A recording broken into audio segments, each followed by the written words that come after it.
ماں باپ فوت ہوئے ہیں تو اولاد پہ حق ہے، وہ غسل بیٹا دے، کفن بیٹا دے، جنازہ بیٹا پڑھے، دفن اولاد کرے، یہ پہلا حق ہے۔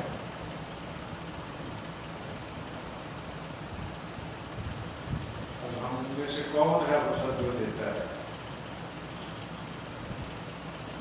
اللہ ماشاء اللہ۔ ایک دفعہ مجھے یاد ہے لاہور کے اندر ہی غسل دینے والا انہیں مل نہیں رہا تھا، صبح سے لاش رکھی ہوئی تھی، عصر کا ٹائم ہو گیا، غسل کے لیے بیٹھے ہوئے، حالانکہ یہ اولاد پہ حق ہے۔ تو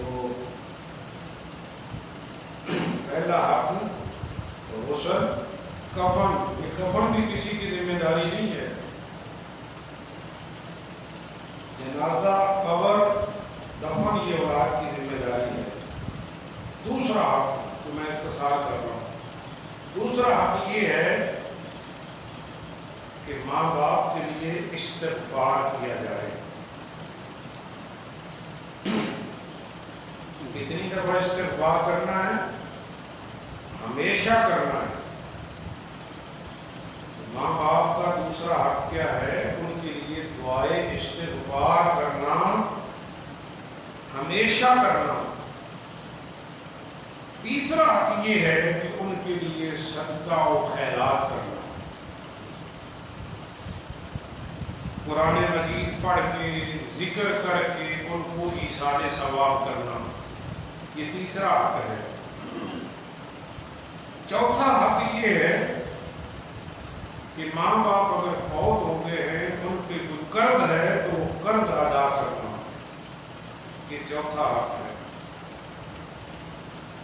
اور یہ بچوں پر ہے۔ پانچواں حق یہ ہے کہ اگر کوئی اللہ کا قرض رہ گیا ہے، اگر کوئی اللہ کا قرض رہتا ہے تو وہ ادا کرنا بھی اولاد پر حق ہے۔ مثلا حج فرض تھا، حج نہیں کر سکا،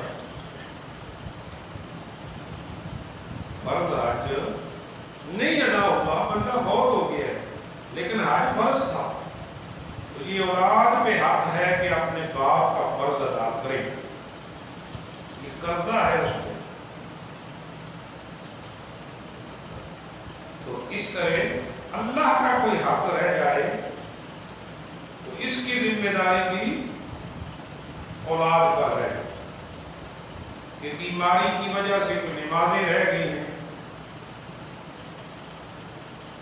یا روزے رہ گئے ہیں تو روزوں کا فدیہ دے، یہ اولاد کی ذمہ داری۔ زکوٰۃ نہیں دے سکا، زکوٰۃ فرض تھی، تو یہ اللہ کے جو حقوق ہیں وہ بھی ادا کرنے ہیں۔ پانچ حق ہو گئے ہیں۔ چھٹا حق، ابا جی کو وصیت کر گئے ہیں، اس وصیت کو پورا کرنا یہ اولاد پر حق ہے، چھٹا حق۔ ساتواں حق، اگر ابا جی نے کوئی جائز قسم اٹھائی ہے تو اس قسم کو پورا کرنا بھی اولاد پہ حق ہے۔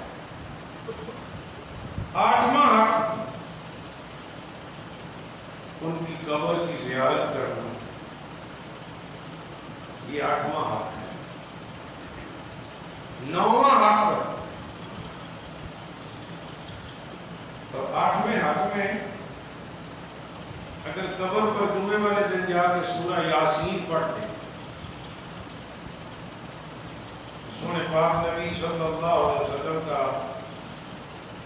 پیارا ارشاد ہے، حضور فرماتے ہیں جب کوئی سورہ یاسین پڑھتا ہے وہ مرے گا تو اللہ قبر میں اس کو 100 نور عطا فرماتا ہے۔ بھائی آپ نیت فرمائیں گے کہ ہم سورہ یاسین شریف پڑھا کریں